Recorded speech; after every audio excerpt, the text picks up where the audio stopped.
In the year 1800, the city of Mexico awakens wrapped in tension, while to the north, on the border with Texas, United States troops cross the Rio Bravo. Mexican soldiers watch from their trenches as a force that triples their number advances with modern artillery and precision rifles. At that moment, no one imagines that in less than 2 years, the United States flag will fly over the National Palace. How was it possible for Mexico to lose more than half of its territory in the most devastating conflict in its history? Stay until the end, because what you will discover will completely change your view of this fundamental chapter in America. But before continuing, subscribe to the channel and turn on the bell so you don't miss any documentary. We create content like this every week, and your support helps us continue researching the history they don't tell you in books. To understand this war, we must go back a few decades. Mexico had achieved its independence from Spain in 1821 after 11 years of a bloody struggle that left the country devastated economically and politically. Meanwhile, to the north, the United States experienced unprecedented expansion. The young American nation had grown from the original 13 colonies to a territory that extended ever further west, driven by an ideology its promoters called Manifest Destiny. This doctrine held that the United States had a divine right, even a moral obligation, to expand from the Atlantic to the Pacific. It was not simply territorial ambition, but a deeply rooted belief in cultural and racial superiority that justified the displacement of indigenous populations and the appropriation of lands that other countries considered their own. Mexico, weakened by constant internal conflicts between conservatives and liberals, federalists and centralists, found itself in the worst possible moment to defend its vast northern territories. Texas became the first battlefield of this inevitable collision. During the Spanish colonial era, and later under Mexican government, Texas had been a sparsely populated province. To develop the region, the Mexican government implemented a colonization policy that allowed United States citizens to settle in the territory under certain conditions. They had to become Mexican citizens, adopt the Catholic religion, and crucially not own slaves, since Mexico had abolished slavery in 1829. However, the American settlers, known as Texians, arrived in massive waves. By 1835, they outnumbered Mexican residents by a ratio of 10 to 1. Most openly ignored the established conditions, keeping their slaves and retaining their loyalty to the United States. Cultural, linguistic, and political tensions intensified rapidly. Mexican President Antonio López de Santa Anna, a controversial figure who would dominate Mexican politics for decades, decided to centralize power and exert stricter control over the provinces. This decision provoked rebellions not only in Texas but in several regions of Mexico. The Texians, however, were not seeking simply greater autonomy within the Mexican Federation, but total independence. The Texas Revolution broke out in 1835 with clashes at Gonzales and San Antonio. The Battle of the Alamo in March 1836 became an enduring symbol. Although its later mythology obscured historical reality, Santa Anna besieged the mission for 13 days before launching the final assault that eliminated all the defenders, including figures like Davy Crockett and Jim Bowie. However, this tactical victory turned into a strategic disaster. Weeks later, at San Jacinto, Texian General Sam Houston launched a surprise attack while Mexican troops rested during siesta. The battle cry, "Remember the Alamo," rang out as the Texians massacred Mexican soldiers trying to surrender. Santa Anna, captured while fleeing in disguise, signed the treaties of Velasco under threat, recognizing Texas independence. Mexico never accepted these treaties as valid, correctly arguing they were signed under coercion. Texas existed as an independent republic for 9 years, though Mexico never renounced its claim to the territory. The United States, internally divided over slavery, hesitated to annex Texas because it would add another slave state to the Union, disrupting the delicate balance between free and slave states. However, in 1845, President James K. Polk, a convinced expansionist, finally annexed Texas through a joint congressional resolution. But here is the issue many ignore. The annexation of Texas did not automatically cause the war. The real conflict arose from a fundamental disagreement over where Texas ended. Mexico maintained that the historical border had been the Nueces River, The United This States, line here, the Rio adopting Bravo, Texian is claims, the rightful boundary. insisted it was the Rio Bravo, Survey confirms located it, sir. considerably farther south. This disputed strip contained thousands of square kilometers of rich and strategically valuable territory. Polk, determined to provoke a conflict that would justify a war of conquest, sent General Zachary Taylor with approximately 3,500 soldiers to occupy the disputed zone. This was a deliberate provocation. When Taylor reached the Rio Bravo and began building fortifications opposite the Mexican city of Matamoros, Mexican authorities sent repeated diplomatic protests. The United States ignored them. Want to know what happened when the first shots finally rang out? Stay, because the truth about how this war began is very different from what you were taught in school. In April 1846, Mexican General Mariano Arista sent a cavalry patrol to investigate American positions. In a clash near Rancho de Caricitos, Mexican forces killed 11 American soldiers and captured the rest. Taylor immediately reported to Washington that Mexican troops had invaded our territory and shed American blood on American soil. This claim was technically false, as the clash occurred in territory Mexico legitimately considered its own.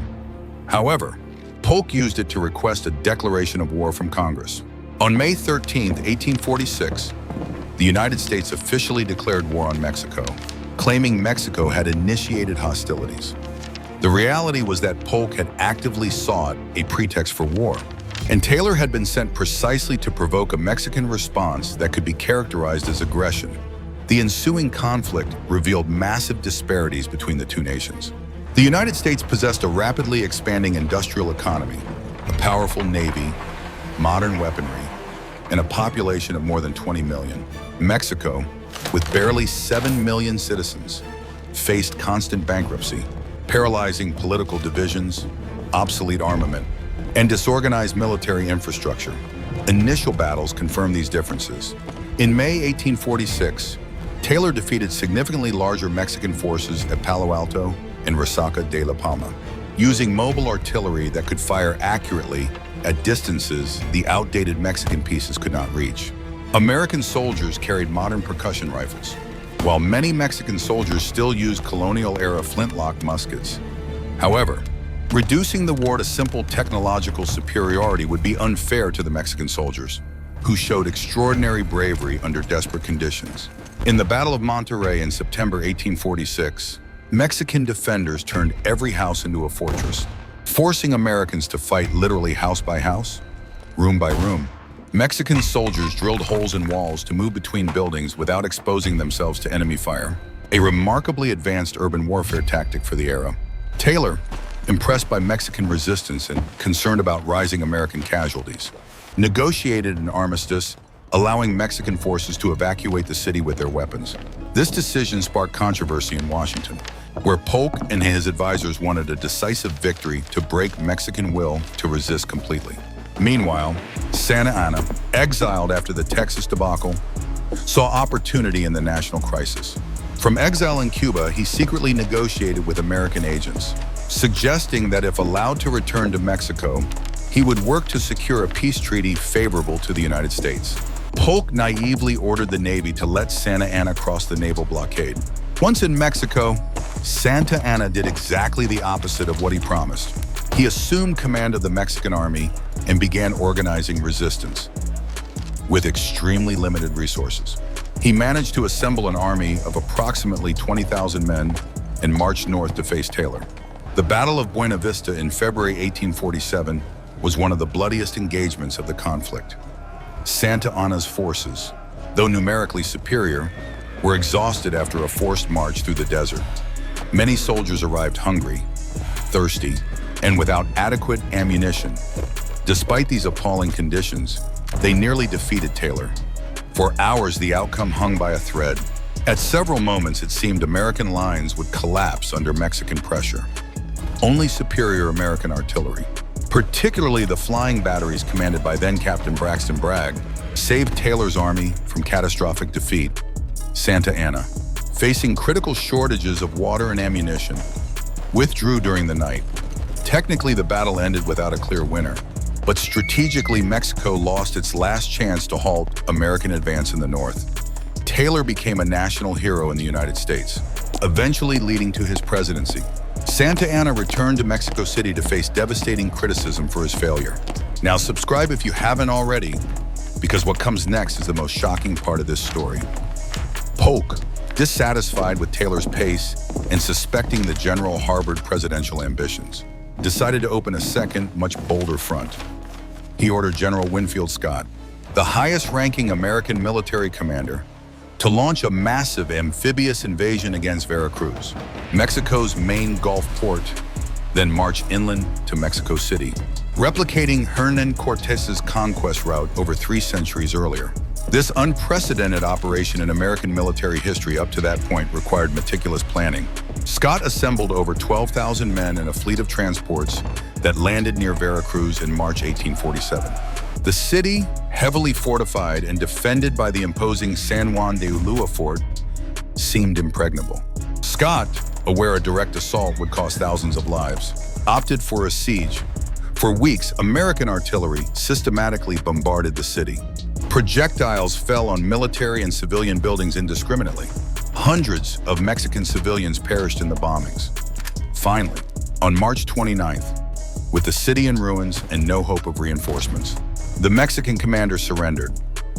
From Veracruz, Scott began his march inland, advancing into enemy territory with extremely vulnerable supply lines. Any tactical error could result in disaster. Santa Anna, gathering all available resources, prepared a series of defenses along the route to the capital. The first major clash occurred at Cerro Gordo in April 1847. Santa Anna had fortified a seemingly impregnable position blocking the main road with well-placed artillery. However, a young engineering captain named Robert E. Lee, who decades later would command Confederate armies in the American Civil War, discovered a secondary path allowing flanking of Mexican defenses. The surprise attack worked perfectly. American troops fell on the Mexican flank and rear, causing panic. Santa Anna barely escaped, abandoning even his personal carriage, which American soldiers enthusiastically looted. Among captured objects was Santa Anna's prosthetic leg, lost years earlier in combat against the French. This leg was displayed as a war trophy in the United States for years, a humiliating reminder of Mexican defeat. The route to Mexico City now lay open, but Scott advanced deliberately, allowing his troops to recover and hoping the Mexican government would negotiate surrender before attacking the capital. Mexico, however, refused to capitulate. National pride and political pressure made any compromise involving significant territorial cession impossible. As Scott approached Mexico City, capital residents watched with a mix of fear and determination. The city, with approximately 200,000 inhabitants, was the cultural, political, and economic heart of the nation. Losing it meant losing Mexico itself. Defenses around the capital were formidable. Santa Anna had fortified Churubusco, Molino del Rey, and Chapultepec, leveraging mountainous terrain and building defensive bastions. However, resource shortages remained devastating. Mexican soldiers often lacked sufficient ammunition, and some even fought without proper shoes. In August and September 1847, a series of brutal battles raged on approaches to the city. At Churubusco, the San Patricio Battalion, composed mainly of Irish soldiers who deserted the American army due to mistreatment over their Catholic faith, fought fiercely on the Mexican side. When captured, many were executed for treason, while others were branded on the cheek with a hot iron D for deserter. The Battle of Molino del Rey was especially bloody.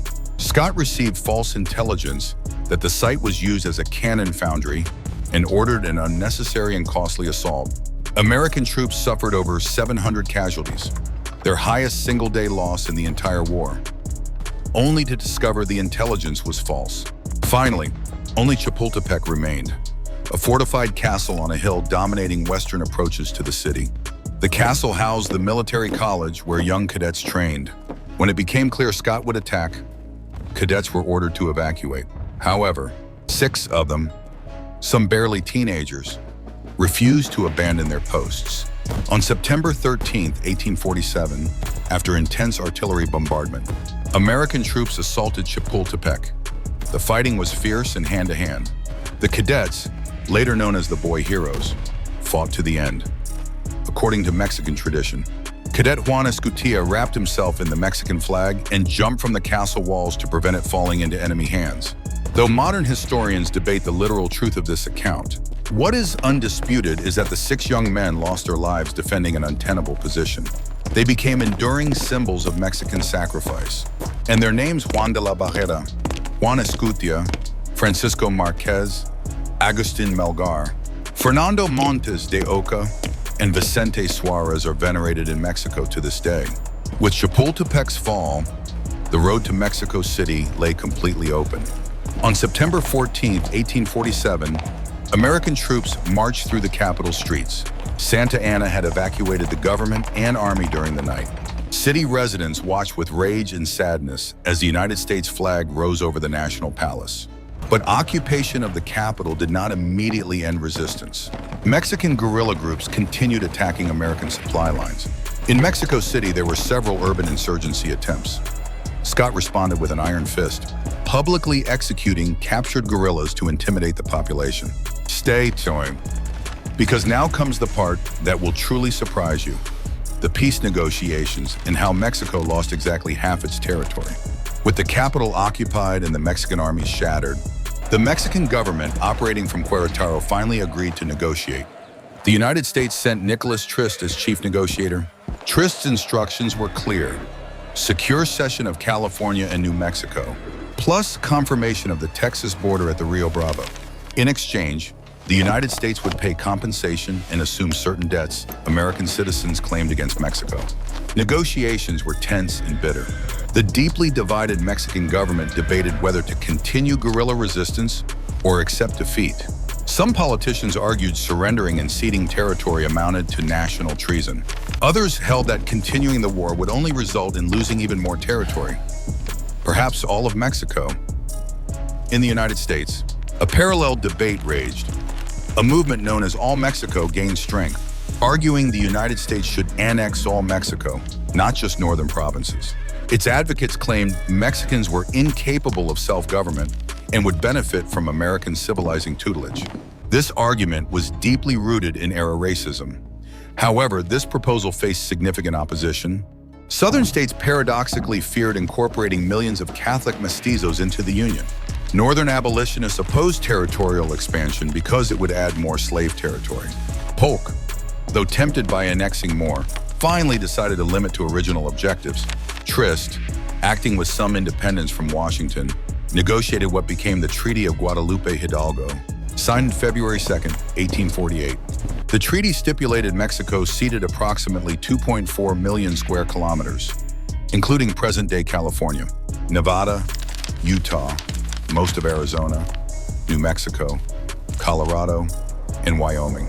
This represented about 55% of Mexico's national territory. The United States paid $15 million, a considerable sum for the time, but ridiculously low considering the acquired territory's extent.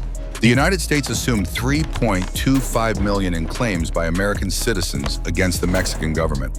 Crucially, the treaty guaranteed certain rights to Mexican citizens residing in ceded territories.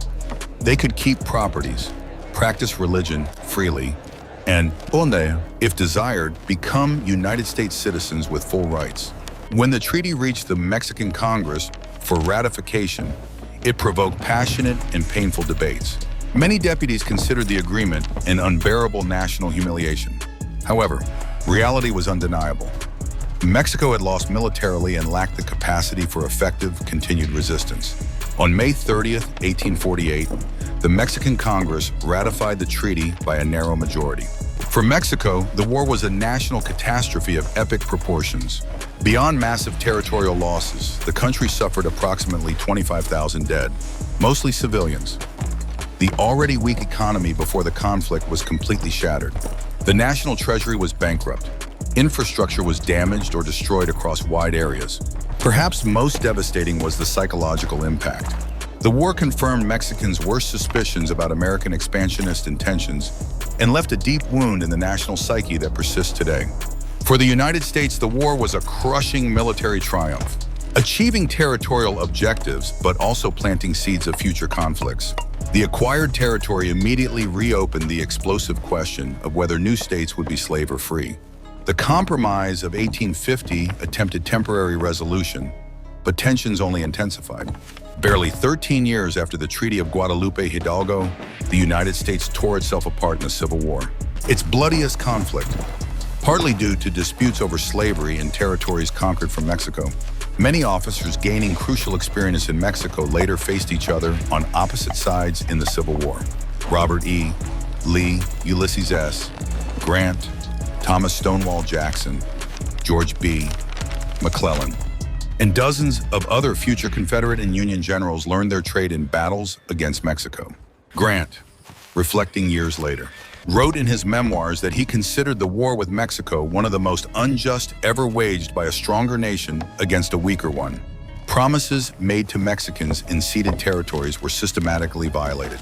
Though the Treaty of Guadalupe Hidalgo guaranteed property rights, countless Mexicans lost lands through legal maneuvers, fraud, and sometimes direct violence. Discrimination against Spanish-speaking populations became the norm in much of the American Southwest for generations. Subscribe now if this documentary is seeming interesting to you, because the final reflection that will change your perspective on all this still remains. The war also left lasting geopolitical consequences. Mexico, traumatized by the experience, developed deep distrust toward the United States, influencing its political decisions for decades. When France invaded Mexico in the 1860s, installing Emperor Maximilian, many Mexicans suspected, not without reason, that the United States, distracted by its own civil war, tacitly allowed European intervention. The phrase attributed to Mexican dictator Porfirio Diaz, "Poor Mexico, so far from God and so close to the United States," perfectly encapsulates the Mexican perspective on its powerful northern neighbor. This perception was not mere paranoia. The United States intervened militarily in Mexico several more times in the following century, including the occupation of Veracruz in 1914 and Pershing's punitive expedition in 1916 to 1917. Curiously, the territory lost by Mexico became some of the most prosperous and strategically valuable regions in the United States. California experienced the gold rush mere months after the treaty signing, transforming into a crucial economic engine. Texas grew to become the Union's second most populous state. The Southwest provided natural resources, fertile agricultural lands, and in the 20th century, major oil and gas deposits. Some historians have speculated on counterfactual scenarios. What if Mexico had won, or at least avoided total defeat? What would North America look like today if the border were still at the Nueces River, or if California and Texas remained Mexican? These questions, though impossible to answer definitively, illustrate how profoundly the 1846 to 1848 war shaped the North American continent. For Native American populations inhabiting the transferred territories, the change in sovereignty was often disastrous. Under Mexican rule, though imperfect, many indigenous communities maintained some autonomy and property rights. Under American rule, they faced even more aggressive extermination and forced relocation policies. The Apache Wars, Comanche Wars, and other American military campaigns against Native peoples in the Southwest were direct consequences of the change in territorial control. The war also had implications for regional cultural identity. The American Southwest retains strong Hispanic influence today in architecture, cuisine, place names, and increasingly demography. The Hispanic population in states like California, Texas, Arizona, and New Mexico has grown dramatically, partly due to Mexican immigration. In a sense, some argue Mexico is culturally reconquering territory lost militarily. Though this perspective is controversial and oversimplifies complex demographic realities, in Mexico, the memory of the war remains painfully alive. The boy heroes are commemorated every September 13th. The Treaty of Guadalupe Hidalgo is taught in schools as an example of American imperialist aggression. Territorial loss is seen not just as military defeat, but as unjust dispossession facilitated by Mexico's internal weakness and United States' external aggression. This historical memory has influenced bilateral relations to the present. During trade negotiations, migration disputes, or diplomatic conflicts, the history of 1846 to 1848 is never far below the surface.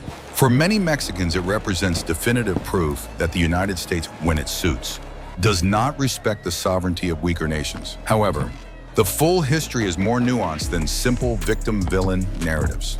Mexico in 1846 faced profound structural problems that made it vulnerable regardless of American intentions.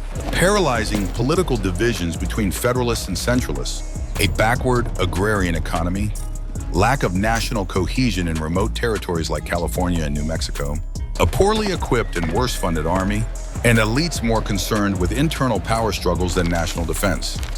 The United States, for its part, acted with aggressive imperialism typical of the era powers, but not unique to it.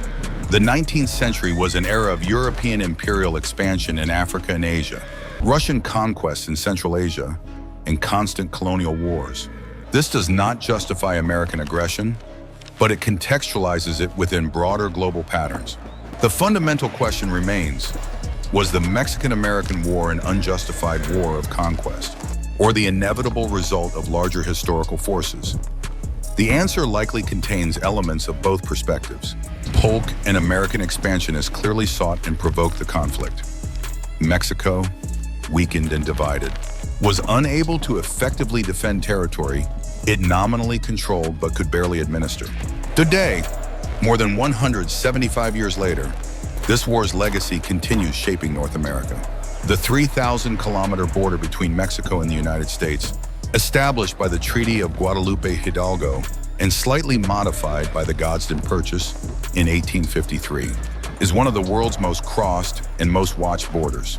Millions cross it legally each year. Hundreds of thousands attempt illegally, seeking economic opportunities their homelands cannot provide. Current debates on immigration, trade, and Mexico-United States relations are inevitably colored by this history. When American politicians speak of protecting the border or national security, echoes of manifest destiny arguments resonate. When Mexican politicians denounce American intervention or defend national sovereignty, they invoke the memory of 1846 to 1848. The Mexican-American War was one of the defining events of the 19th century in North America. It expanded the United States to the Pacific, creating conditions for its eventual rise as a global superpower. It truncated Mexico's development, initiating a century of instability, foreign interventions, and internal struggles. The consequences of those 2 years of combat continue reverberating in relations between both nations, in the cultural identity of the American Southwest, in contemporary migration patterns, and in the collective historical memory of two neighboring peoples with intertwined histories but very different perceptions of their common past. If this documentary has helped you better understand this crucial chapter in history, give it a like and share it. Subscribe for more historical content that makes you reflect on the past and its impact on our present.